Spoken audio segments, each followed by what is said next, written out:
Excuse me, could you please check my seat assignment? Of course, ma'am. Let me take a quick look for you. Take your time. There's no rush. Thank you both for your patience. Thank you so much. I couldn't quite reach it. It's my pleasure. I'm happy to help. You're really kind. My mother always said kindness makes every trip better. I think she was absolutely right. Good morning. We're glad you could join us. Thank you. I appreciate the warm welcome. We've been looking forward to today's discussion. So have I. I will not sit next to him. Victoria Sinclair said it loudly enough for half the business class cabin to hear. Conversation stopped. A flight attendant froze beside the overhead compartment. A businessman lowered his newspaper. Two passengers across the aisle exchanged uncomfortable glances as the boarding line behind Victoria slowed to a complete stop. The aircraft waited at the gate beneath a gray New York morning, its wide windows streaked with rain.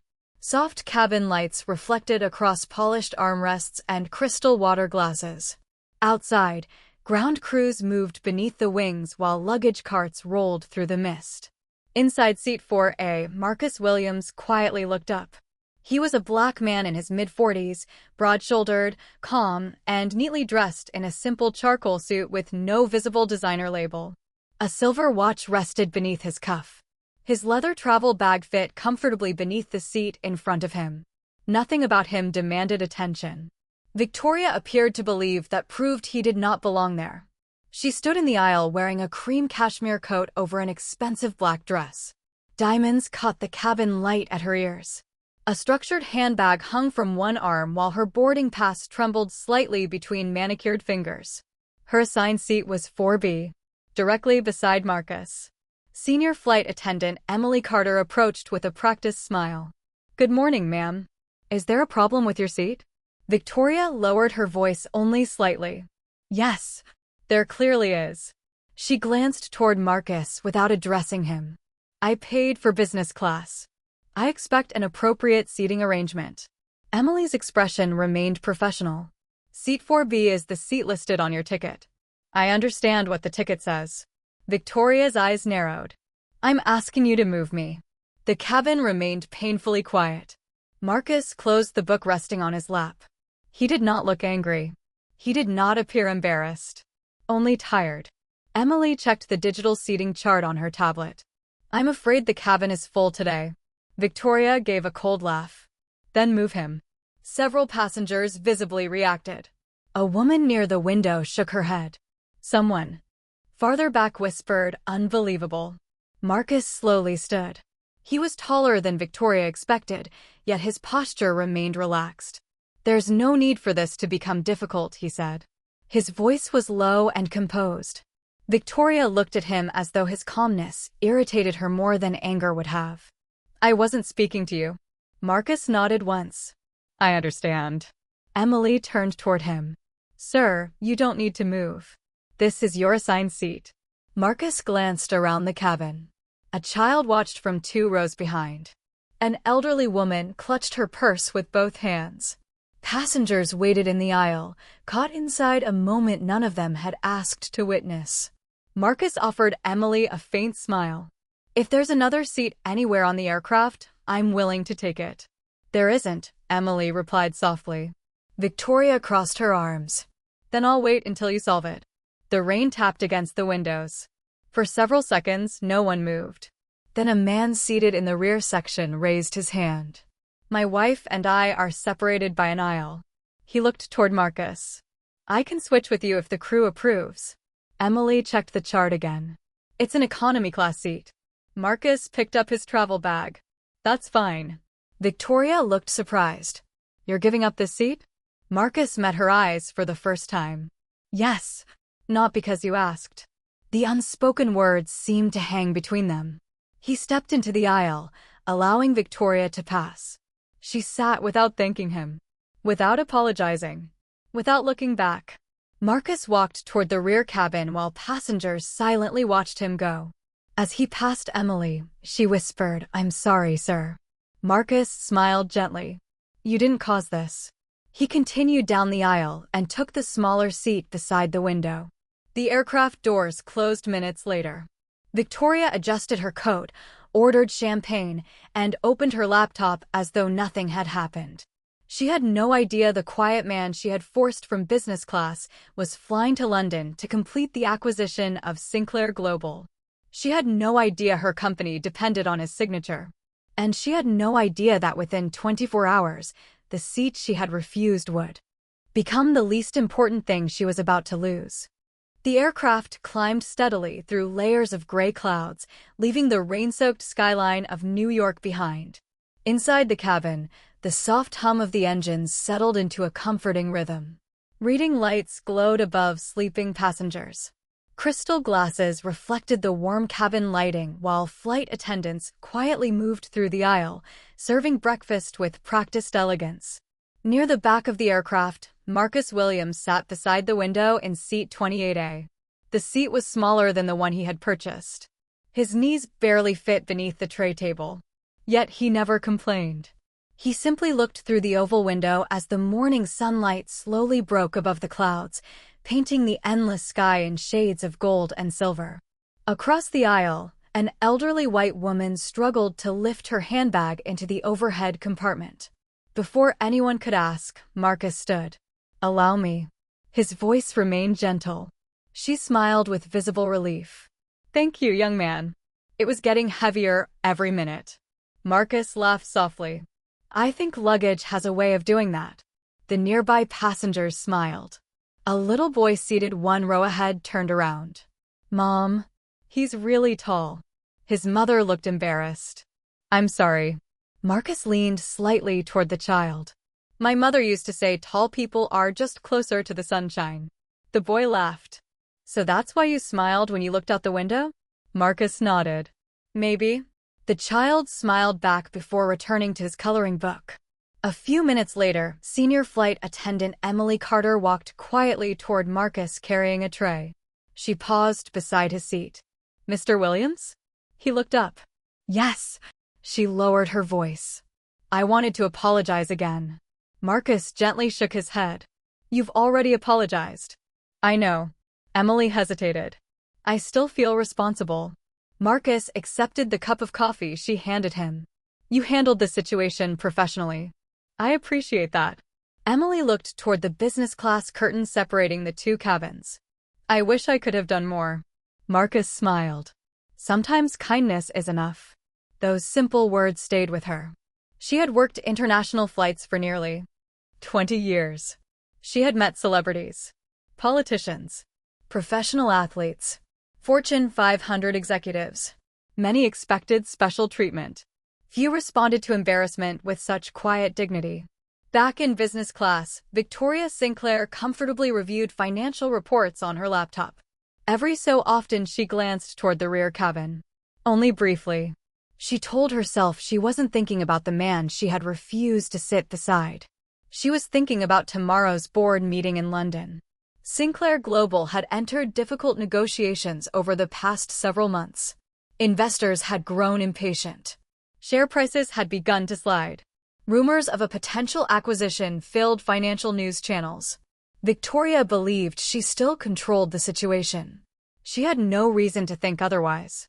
Meanwhile, Marcus opened a simple leather notebook resting inside his travel bag.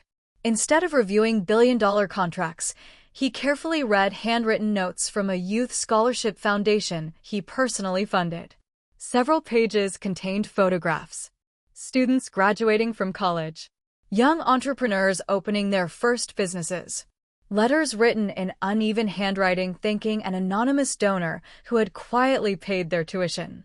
Marcus rarely placed his own name on charitable projects. Recognition had never interested him. Results did. The elderly woman beside him noticed one photograph. "Your children." Marcus smiled. "No, they're students. You must be proud." "I am." She looked at him curiously. "You sound like a teacher." He thought for a moment. "I suppose life teaches all of us." She laughed softly. "I like that answer." Hours passed peacefully. The Atlantic Ocean stretched endlessly beneath the aircraft. Cloud shadows drifted across the water like moving brushstrokes. Marcus closed his notebook and looked outside once more. He thought about tomorrow's meeting. Months of negotiations would finally end. Thousands of employees waited without knowing their futures depended upon one signature. He hoped the transition would protect jobs rather than eliminate them. Money alone had never motivated him. Building something better always had.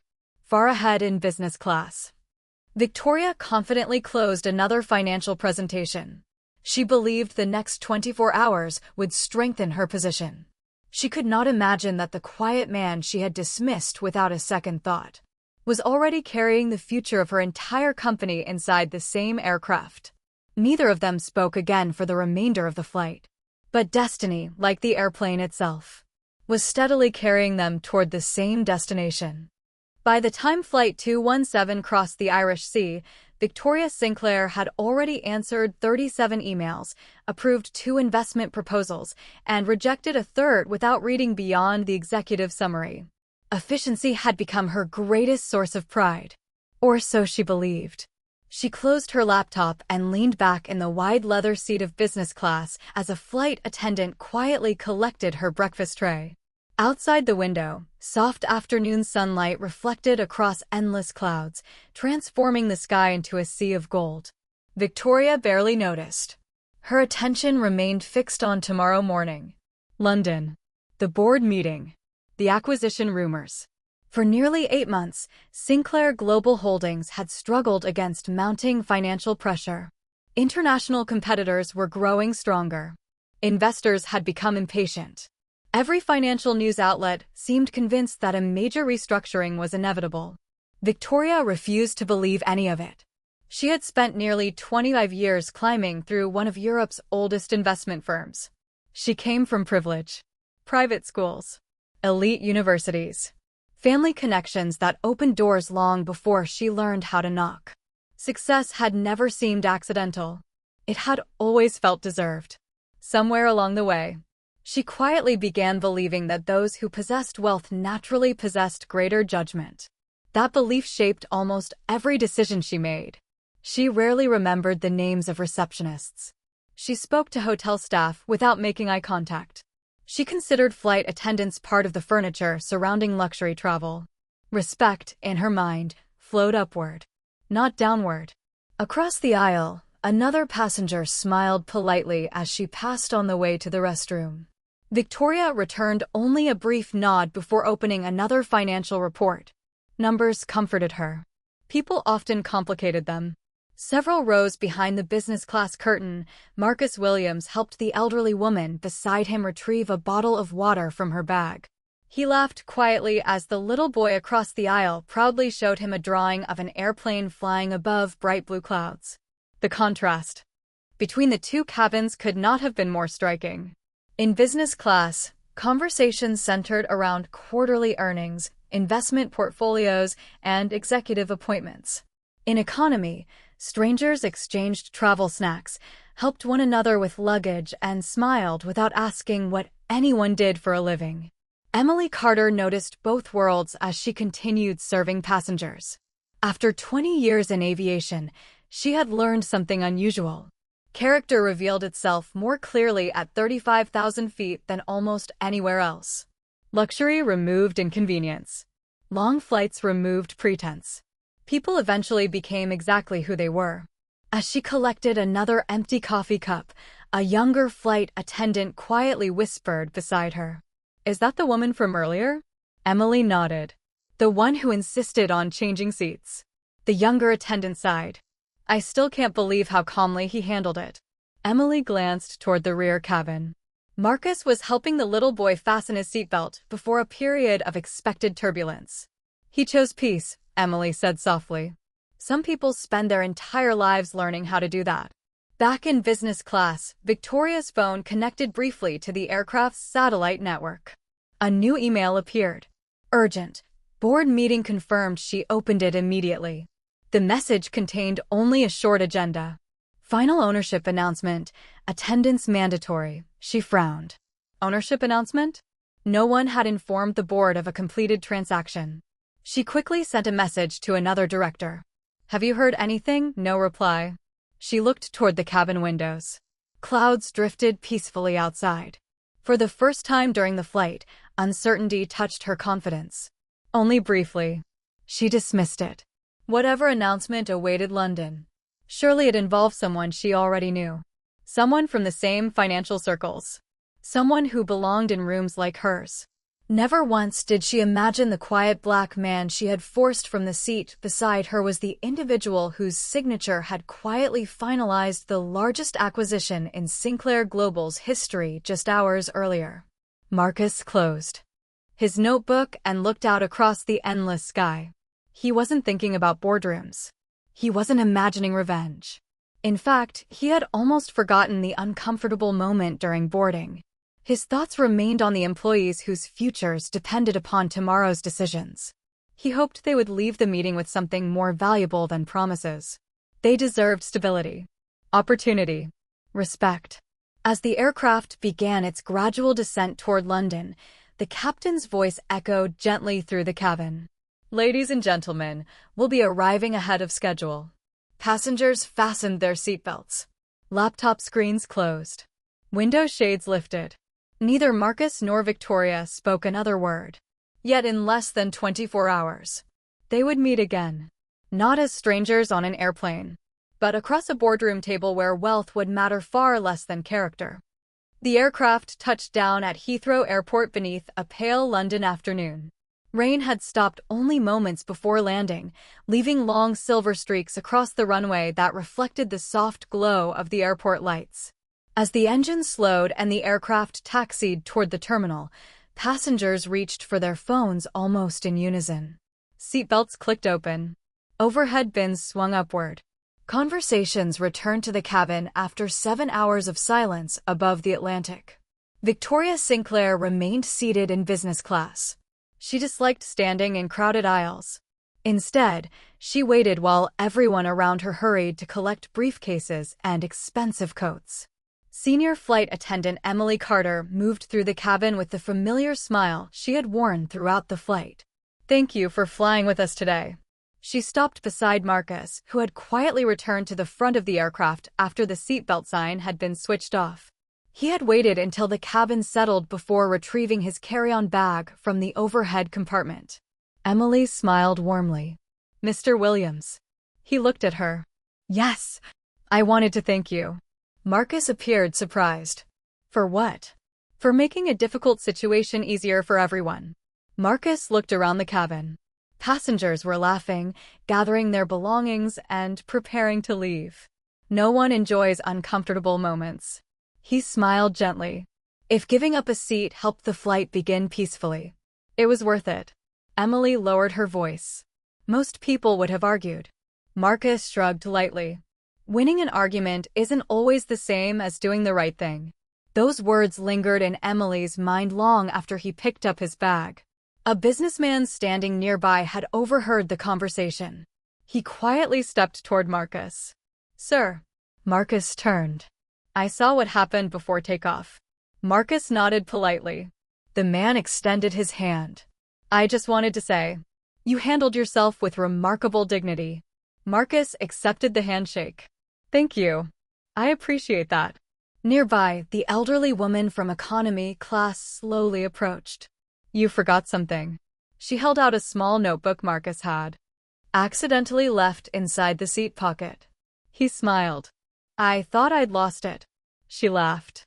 "I wasn't about to let that happen." The little boy from her row waved excitedly. "Bye, Mr. Sunshine." Several nearby passengers smiled. Marcus waved back. "Keep drawing airplanes." "I will."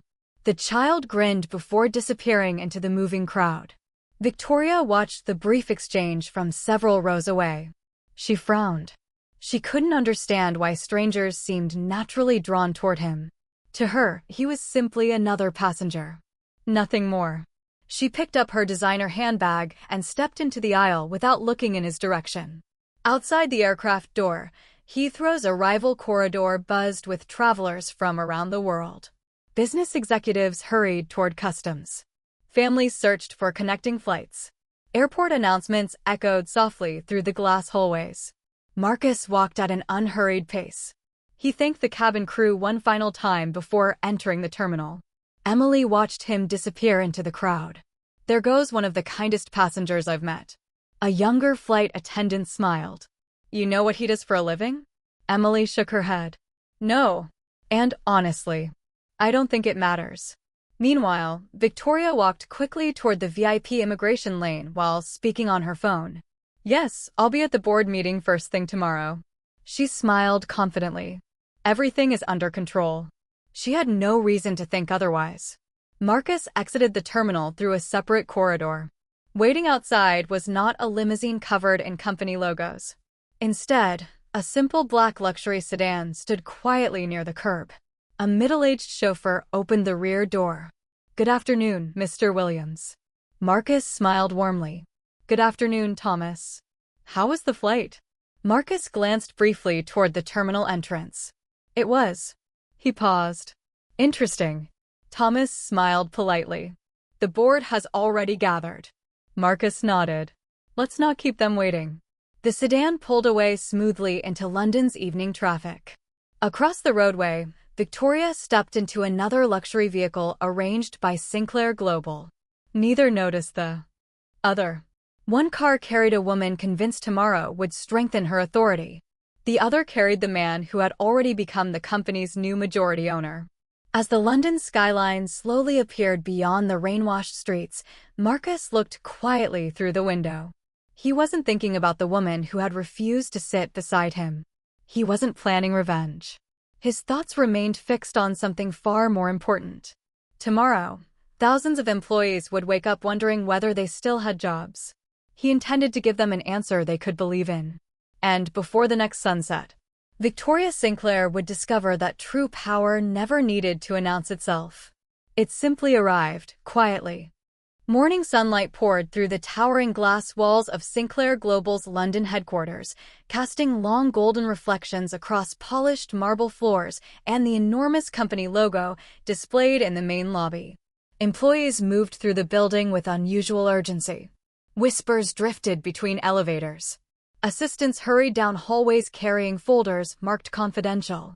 Nobody seemed entirely certain what the emergency board meeting was about. Only one thing was clear. Something significant had happened overnight. Victoria Sinclair stepped out of the executive elevator precisely at 8:45 a.m. She wore an immaculate ivory designer suit, pearl earrings, and carried herself with the quiet confidence of someone accustomed to entering rooms where important decisions were made. Receptionists greeted her respectfully. "Good morning, Ms. Sinclair."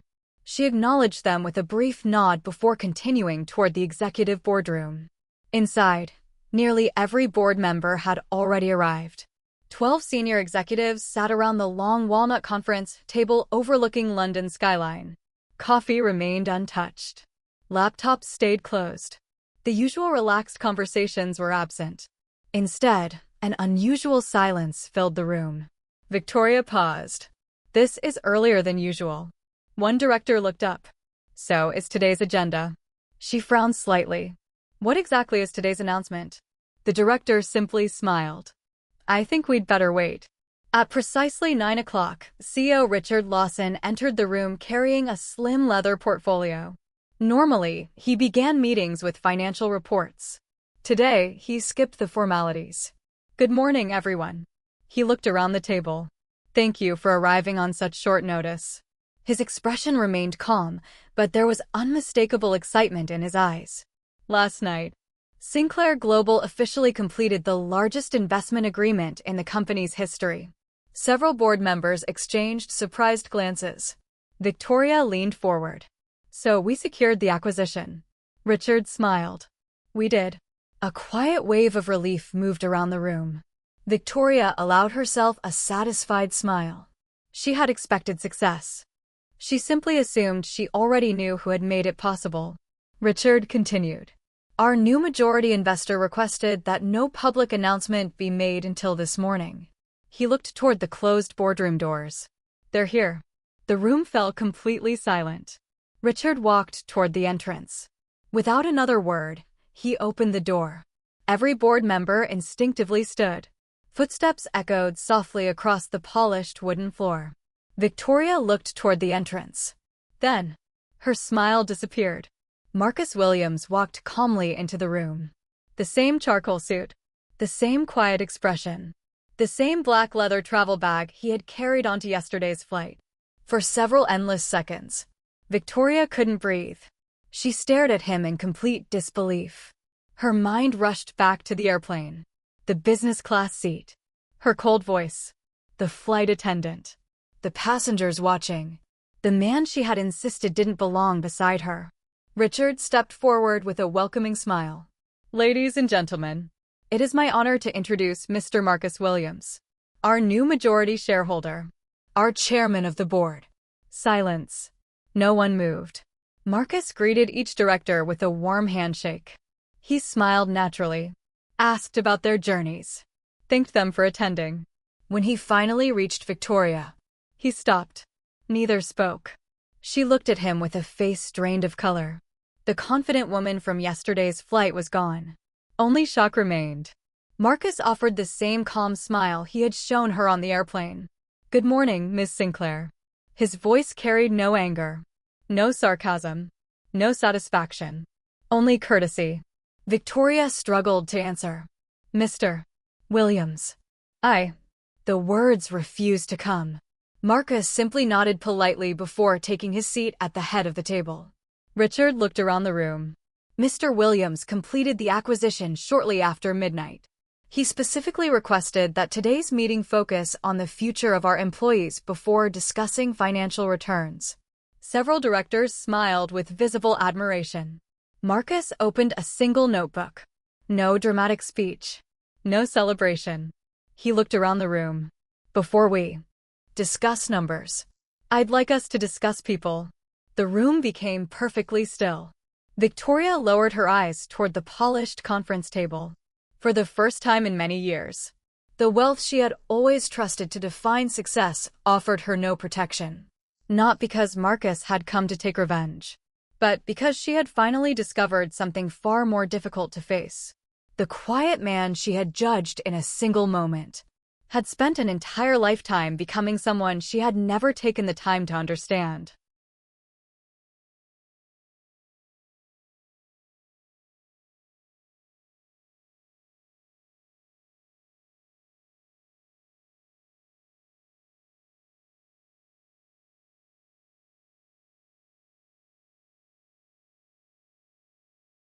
The boardroom remained silent. Not the uncomfortable silence of uncertainty, the kind that follows an unexpected truth. Morning sunlight streamed through the floor-to-ceiling windows overlooking London's financial district, casting long reflections across the polished walnut table. Coffee cups sat untouched. Financial reports remained unopened. For the first time in years, the people inside the room were thinking less about numbers and more about character. Marcus Williams rested both hands lightly on the table. He didn't sit at the head of the room because he wanted authority. He sat there because responsibility had placed him there. His calm voice finally broke the silence. Before we begin discussing strategy, I'd like to tell you why I invested in Sinclair Global. Every director looked toward him. No one interrupted. Marcus smiled gently. When I was 12 years old, my mother worked 2 jobs. She cleaned office buildings at night. In one of those buildings, there was a security guard who greeted her every evening. He always smiled. He always remembered her name. He always asked how her day had been. Marcus paused. My mother used to tell me, the richest people aren't the ones with the biggest offices. They're the ones who make other people feel seen. The room became even quieter. Victoria stared at the table without lifting her eyes. Marcus continued. When I started my first company, I promised myself something. If I ever became successful, I would never allow titles to become more important than people. Several board members slowly nodded. One director quietly closed his laptop. The quarterly reports suddenly felt much less important. Marcus reached for a folder beside him. Inside were photographs. Factory workers, customer service teams, engineers, warehouse employees, receptionists smiling together during company volunteer events. He gently spread the photographs across the table. These people built this company, not this board, not investors, not headlines. The people who unlock the doors every morning, the people who answer phones, the people who clean offices after everyone else goes home. He looked around the room. They deserve leaders who remember that. His words carried no accusation. Only conviction. Victoria finally looked up. For the first time since Marcus entered the room, their eyes met again. There was still no anger in his expression, only quiet honesty. That somehow made everything more difficult. She slowly stood. The movement surprised everyone. Her hands trembled slightly against the polished edge of the table. I owe you. She stopped. Her voice caught. She tried again. I owe you an apology. No one spoke. Victoria turned fully toward Marcus. Yesterday, I judged you before I knew anything about you. I believed your appearance told me your story. A deep breath. I was wrong. Her voice had become almost unrecognizable. Not because it was weak, because it was sincere. Marcus listened without interrupting. Victoria continued. I embarrassed you. I embarrassed the cabin crew. I embarrassed myself. She lowered her head. I'm deeply sorry.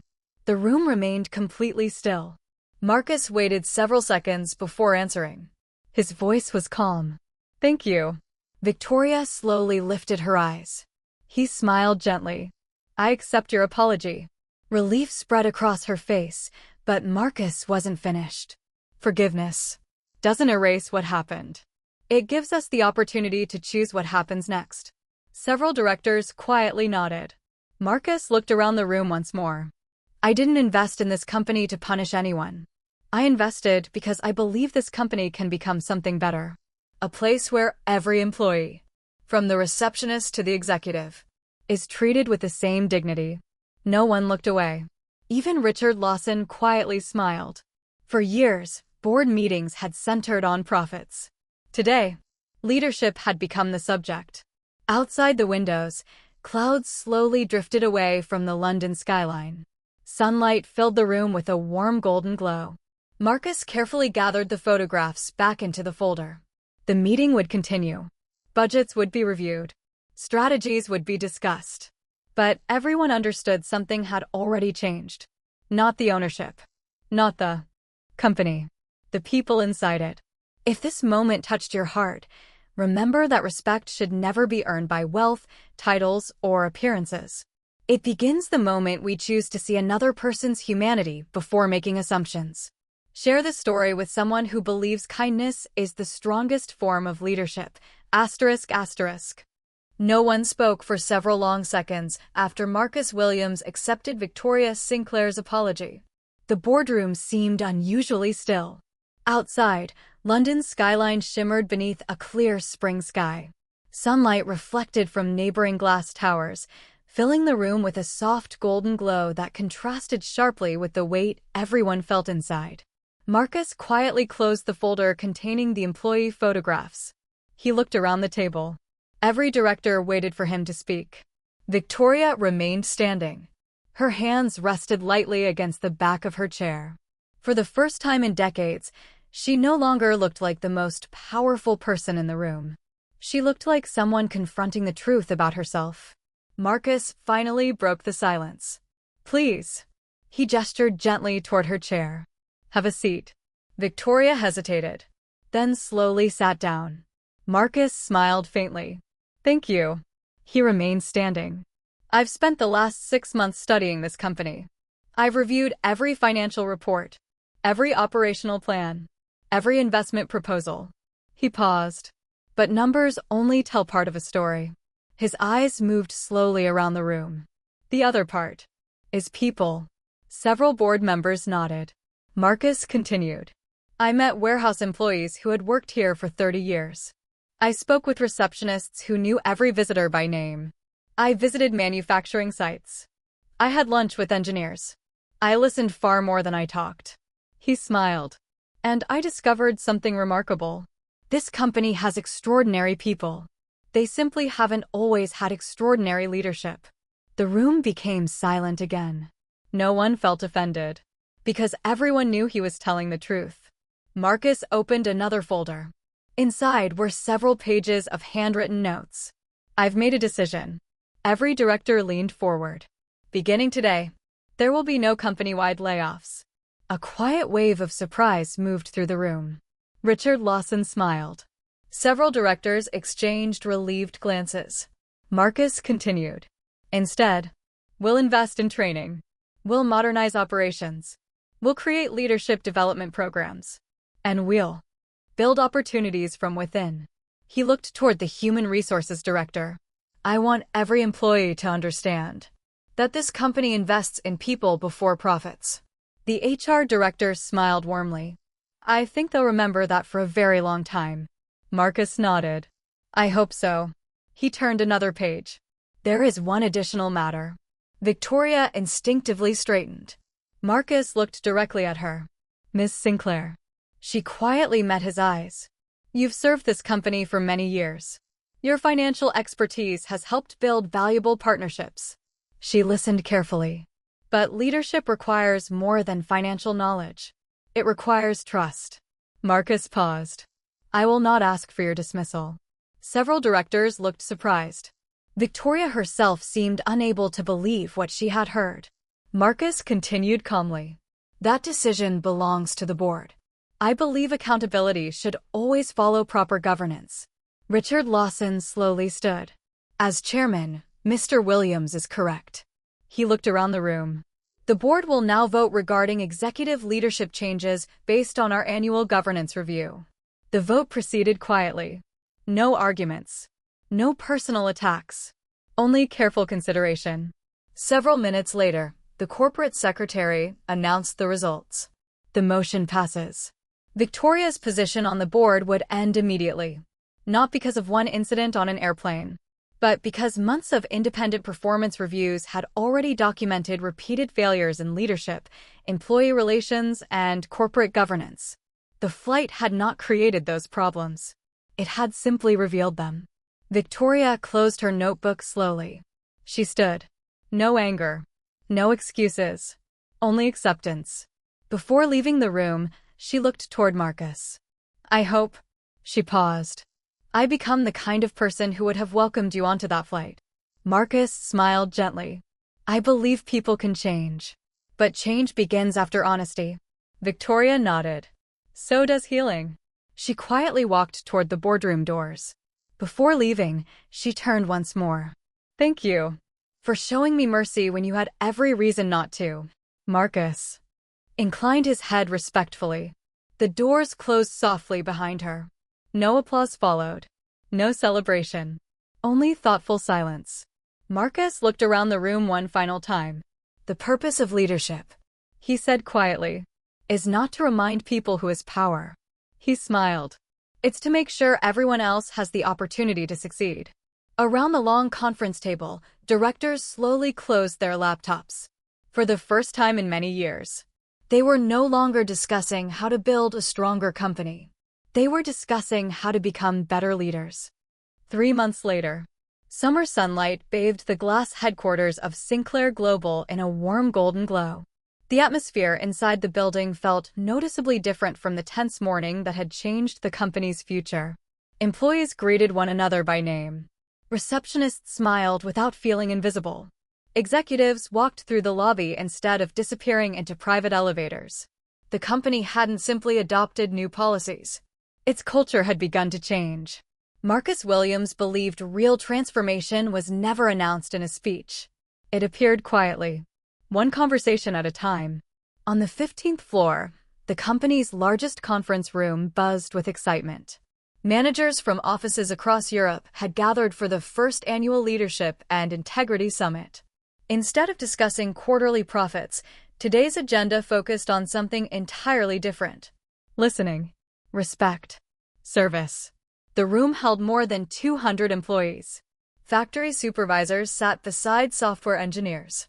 Receptionists shared tables with department directors. No reserved seating. No executive-only section. Marcus had insisted on that. He wanted every person in the room to begin the day as equals. Richard Lawson stepped to the podium. Good morning, everyone. A warm round of applause followed. He smiled. Today isn't about celebrating financial success. It's about celebrating the people who made it possible. Another round of applause filled the room. Richard looked toward the front row. Our chairman has asked someone very special to join us today. The audience turned. Victoria Sinclair quietly entered the conference room. She wore a simple navy business suit. No expensive jewelry. No designer handbag. Nothing about her appearance suggested the woman who had once believed status defined worth. Several employees recognized her immediately. The room became still. Marcus stood and welcomed her with a warm handshake. "Thank you for accepting my invitation." Victoria smiled softly. "Thank you for giving me one." She took a seat beside Marcus. Not in front of him, beside him. When Richard concluded his opening remarks, Marcus walked to the center of the stage. He looked around the room before speaking. Leadership isn't about never making mistakes. It's about having the courage to grow after making them. He paused. "I asked Ms. Sinclair to join us because she has chosen that path." Every eye turned toward Victoria. She stood slowly. For a brief moment, emotion crossed her face. Then she spoke. "I spent many years believing respect came with success." She smiled sadly. "I eventually learned that success without humility isn't success at all." The room remained completely silent. She continued. "A single moment forced me to see something I should have understood long ago. Every person deserves dignity. Before titles. Before wealth. Before first impressions." Several employees quietly nodded. One young manager wiped tears from her eyes. Victoria looked toward Marcus. "I've thanked him privately. I want to thank him publicly." She smiled. "When I expected judgment, he offered grace. When I expected revenge, he offered an opportunity to become better." Marcus lowered his head slightly. The applause that followed wasn't loud. It was genuine. After the conference, employees gathered in small groups throughout the lobby. Conversations filled the building. Young interns introduced themselves to senior executives without fear. Managers stayed behind to answer questions. No one hurried toward the exits. Marcus stood near the large windows overlooking London. Emily Carter, the flight attendant from 3 months earlier, had been invited to the summit after Marcus learned the airline was partnering with Sinclair Global on a community education program. She walked over with a smile. "I hardly recognize this company." Marcus laughed softly. "I hope that's a good thing." "It is." Emily glanced around the room.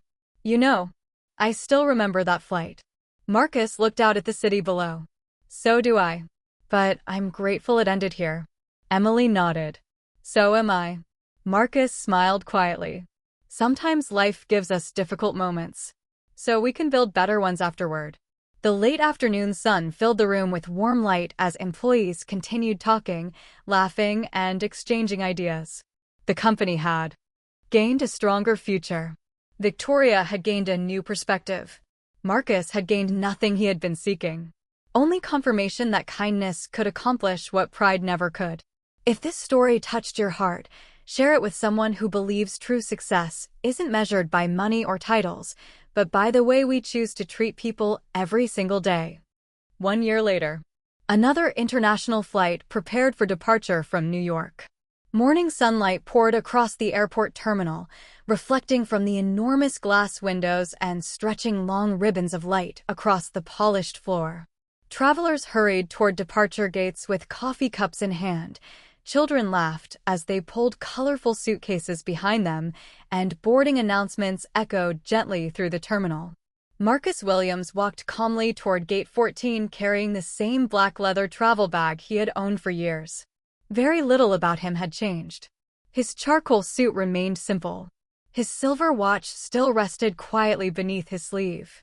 He continued traveling without assistance, photographers, or unnecessary attention. Success had never changed the way he saw people. If anything, it had made him appreciate them even more. As he stepped onto the aircraft, a familiar voice greeted him. "Good morning, Mr. Williams." Marcus smiled. Emily Carter stood at the aircraft door wearing the same warm expression she had worn a year earlier.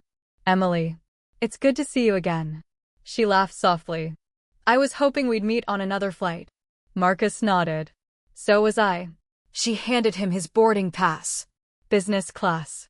Marcus smiled. "I'll try to stay in my assigned seat this time." Emily laughed. "I think that's an excellent plan." A few passengers nearby smiled, unaware of the quiet history hidden behind those simple words. Marcus found his seat and carefully placed his travel bag beneath the seat in front of him. A few minutes later, a young white boy, no older than 8, stopped beside the row. He looked nervous. His mother stood behind him, holding 2 boarding passes. She smiled apologetically. "I'm sorry to bother you. My son was hoping to look out the window." Marcus looked at the little boy. "What's your name?" "Ethan." Marcus smiled. "Do you like airplanes?" The boy nodded enthusiastically. "I want to be a pilot one day." Marcus looked toward the window, then back at Ethan. "I think future pilots should have the window seat." The boy's eyes grew wide. "Really?" Marcus stood immediately. "It's yours." The child's face lit up with excitement. "Thank you." His mother looked genuinely touched. "That's incredibly kind." Marcus simply smiled. "I think he'll enjoy the view more than I would." As Ethan pressed his face gently against the window, Marcus settled comfortably into the aisle seat. The aircraft slowly backed away from the gate. Outside, baggage carts moved across the tarmac while the morning sun illuminated the wings with a warm golden glow. Just before takeoff, Ethan looked toward Marcus. "Mister." Marcus turned. "Yes, when I grow up, I want to help people too." Marcus smiled. "You already have." The little boy looked confused. "How?" "You reminded me that kindness always has another chance to travel." The engines roared to life. The aircraft accelerated down the runway before lifting smoothly into the bright blue sky. Emily watched quietly from the front galley. She remembered another flight, another passenger, another seat, one filled with pride, the other filled with grace. Today, only kindness remained. High above the clouds, sunlight poured through the cabin windows, wrapping everything in a peaceful golden light. Marcus opened the leather notebook that had traveled with him around the world. Inside the front cover, he had written a single sentence: "Never let another person's opinion decide the kind of person you become." He closed the notebook and looked outside. Clouds drifted silently beneath the aircraft. Beside him, Ethan smiled as he watched another airplane pass in the distance. Neither spoke again. There was no need. Some lessons no longer required words. They simply lived in small moments. A shared seat. A quiet smile. A simple act of kindness offered without expecting anything in return. The aircraft disappeared into the endless morning sky. And somewhere above the clouds, a man who had once been judged by the seat beside him quietly proved that the greatest journeys are never measured by where we sit, but by how we choose to treat the people sitting next to us. The end.